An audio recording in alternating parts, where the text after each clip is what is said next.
Hello everyone, आज हम लोग इंग्लिश सीखने वाले हैं मूवीज़ के सबटाइटल को यूज़ करके। इसमें हम लोग बहुत सारे वोकैबुलरी को देखेंगे, बहुत सारे ग्रामर को भी देखेंगे और आपका इंग्लिश प्रैक्टिस हो जाएगा। तो ये वीडियो आपके लिए बहुत ही इंपॉर्टेंट है, आप लोग अंत तक ज़रूर देखिए। तो यहाँ पे देखिए हमारा फर्स्ट सेंटेंस क्या है। तो देखिए हमारा पहला सेंटेंस क्या है, बारिश होने वाली है। It's going to rain today, it's going to rain today. यहाँ पे गोइंग टू के प्लेस पे आप लोग यूज़ कर सकते हो गोना, गोना। इसको हम बोलेंगे it's gonna rain today, it's gonna rain today. और देखिए आगे, अगर तुम यहाँ पर खड़ी रहोगी तो भीग जाओगी। You will get wet if you will stand here, if you will get wet if will stand here. यहाँ पे अगर तुम रहोगी तो भीग जाओगी। आगे देखिए, आंधी हो या तूफान मुझे डर नहीं लगता। रेन और storm nothing scares me, nothing scares me. Rain और स्टॉर्म नथिंग स्केयर्स मी, मुझे डर नहीं लगता आंधी हो या तूफान से। यहाँ पे ये लड़की बोल रही है। तो आगे देखिए, यहाँ पे देखिए लड़का बोल रहा है, तुमने कहा मुझे किसी चीज़ से डर नहीं लगता। You said nothing scares you, you said nothing scares you. तुमने कहा तुम्हें किसी चीज़ से डर नहीं लगता। तो यहाँ पे देखिए लड़की बोल रही है, कभी कभार मुझे बिजली की आवाज़ से डर लगती है। The sound of lightning sometimes frightens me, the sound of lightning sometimes frightens me. यहाँ पे फ्राइटन्स के प्लेस पे आप लोग स्केयर भी यूज़ कर सकते हो, कोई प्रॉब्लम नहीं है, मीनिंग एग्जैक्टली सेम होता है। ओके, आगे देखिए, और क्या चीज़ से तुम्हें डर लगता है, हीरो पूछ रहा है। What else frightens you, what else frightens you, और क्या चीज़ से तुम्हें डर लगता है।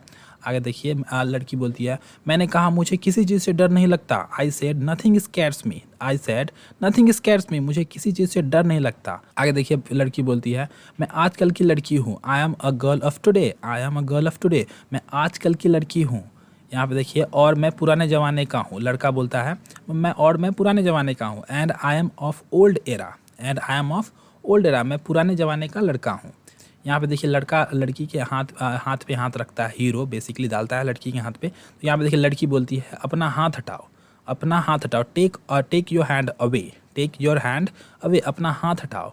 यहाँ पे देखिए, रिश्ते बनाने की कोई ज़रूरत नहीं है। लड़की बोलती है, रिश्ते बनाने की कोई ज़रूरत नहीं है। There is no need to forge relations, there is no need to forge relation. यहाँ पे रिश्ते बनाने की कोई ज़रूरत नहीं है। आगे देखिए, मैं नहीं चाहती कि हमारे बीच में कोई संबंध हो। I don't want there to be any relation between us, I don't want there to be any relation between us, मैं नहीं चाहती कि हमारे बीच में कोई संबंध हो। आगे देखिए, क्या इस तरह 21st सेंचुरी की लड़कियां करती है सुहागरात के दिन। Is this how the girls of 21st century act on their nuptial nights. यहाँ पे न्यूपिटल नाइट्स का मतलब होता है सुहागरात। Okay, is this how the girls of 21st century act on their nuptial nights, क्या इस तरह 21st सेंचुरी की लड़कियाँ करती है सुहागरात के दिन। आगे देखिए, यह केवल बातें ही नहीं है। ये लड़की बोलती है, यह केवल बातें ही नहीं है। This is not मियर talk, this is not मियर talk, यह केवल बातें ही नहीं है। मैं ज़बरदस्ती बर्दाश्त नहीं करूँगी, मैं ज़बरदस्ती बर्दाश्त नहीं करूँगी। I won't tolerate coercion, I won't tolerate coercion. यहाँ पे ज़बरदस्ती का मतलब होगा कोअर्जन, और बर्दाश्त करना को क्या बोलते हैं, टॉलरेट बोलते हैं इंग्लिश में। आगे देखिए, तुमने कैसे मान ली कि मैं तुमको किसी चीज़ के लिए ज़बरदस्त मजबूर करूँगा। How did you assume I would force you into anything, how did you assume I would force you into anything, तुमने कैसे मान ली कि मैं तुमको किसी चीज़ के लिए मजबूर करूँगा। आगे देखिए, कम से कम मुझे बताओ कि मेरी गलती क्या है। At least tell me what is my fault, at least tell me what is my fault, कम से कम मुझे बताओ कि मेरी गलती क्या है। इसको इंग्लिश में बोलेंगे ऐसे, मैं शादी करना नहीं चाहती थी। लड़की बोलती है, I didn't want to get married, I didn't want to get married, मैं शादी करना नहीं चाहती थी। आगे देखिए, तो आप क्या करना चाहती थी। हीरो बोलता है, तो आप क्या करना चाहती थी। Then what did you want to do, then what did you want to do, मतलब तुम क्या करना चाहती थी। Then what did you want to do, hero बोलता है, और कुछ भी करती, लेकिन मैं अपने सपने को चूर चूर नहीं होने देती। I would do anything else but not let my dreams be crushed. यहाँ पे क्रस्ट का मतलब होता है चूर चूर होना। Okay, I would do anything else but not let my dreams be crushed, और कुछ भी करती लेकिन मैं अपने सपने को चूर चूर नहीं होने देती। मैं तुम्हारे सपनों को चूर चूर नहीं होने दूंगा। यहाँ पे हीरो बोलता है, I won't let your dreams be crushed, I won't let your dreams be crushed, मैं तुम्हारे सपने को चूर चूर नहीं होने दूंगा। आगे देखिए, पति पत्नी ना सही, हम कम से कम दोस्त के जैसे साथ साथ तो रह ही सकते हैं। If not as spouses, if not as spouses, at least we can live like friends, at least we can live like friends, हम पत्नी पत्नी के जैसे तो नहीं, कम से कम दोस्त के जैसे तो रह ही सकते हैं, ऐसे हम बोल सकते हैं इसको। ओके, और दोस्ती का पहला असूल होता है बराबरी का हक। And the first rule of friendship is equal rights, and the first rule of friendship is equal right. और दोस्ती का पहला असूल होता है बराबरी का हक। यहाँ पे इक्वल राइट के प्लेस पे हम लोगों ने क्या यूज़ किया है, बराबरी का हक। ओके, आगे देखिए, मैं ऐसा कुछ नहीं करूँगा जो आपकी मर्जी के खिलाफ हो। इसको हम इंग्लिश में बोलेंगे I want do anything which you don't approve.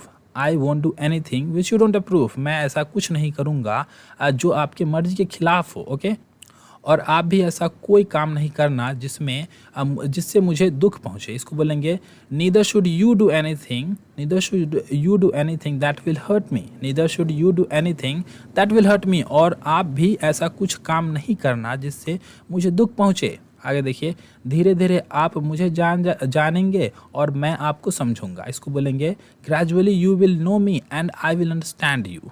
Gradually you will know me and I will understand you. धीरे धीरे आप मुझे जानेंगे और मैं आपको समझूंगा। आगे देखिए, और इस तरह आपकी 21वीं शताब्दी के असूलों को भी ठेस नहीं पहुंचेगा। इसको बोलेंगे and in this manner your 21st century ideas won't be hurt। In this manners your 21st century ideas won't be hurt। और आगे देखिए, और हमारे 19वीं शताब्दी की जज्बात भी कायम रहेंगे। And my emotions of 19th century will also be intact। And my emotions of 90th century will also be intact। और हमारे 19वीं शताब्दी के जज्बात भी कायम रहेंगे। और देखिए आगे, और रहा सवाल आज की रात और आने वाले रातों का, as regards tonight's and the coming nights, as regards tonight और the coming nights, इसको इंग्लिश में बोलेंगे। आगे देखिए, मैं कहीं और सो जाता, इसको हम बोलेंगे I could have slept somewhere else। I could have slept somewhere else, मैं कहीं और सो जाता, I could have slept somewhere else। आगे देखिए, लेकिन उससे मेरे परिवार को तकलीफ पहुंचेगी। But that would hurt my family, लेकिन उससे मेरे परिवार को तकलीफ पहुंचेगी। आपको मुझ पर भरोसा करना होगा, आपको मुझ पर भरोसा करना होगा। You will have to trust me, you will have to trust me. आपको मुझ पर भरोसा करना होगा, एतबार करना होगा, आप दोनों भी बोल सकते हो। मैं आपके पास ही सो जाता हूँ, I will sleep close by you, I will sleep close by you. मैं आपके साथ ही सो जाता हूँ, आपके पास ही सो जाता हूँ। तो इसको हम बोलेंगे I will sleep close by you. तो ये हमारा अंत है वीडियो का। अगर आपको कुछ सीखने को मिला है तो आप जरूर चैनल को सब्सक्राइब कीजिए एंड वीडियो को लाइक कीजिए। Thank you for watching.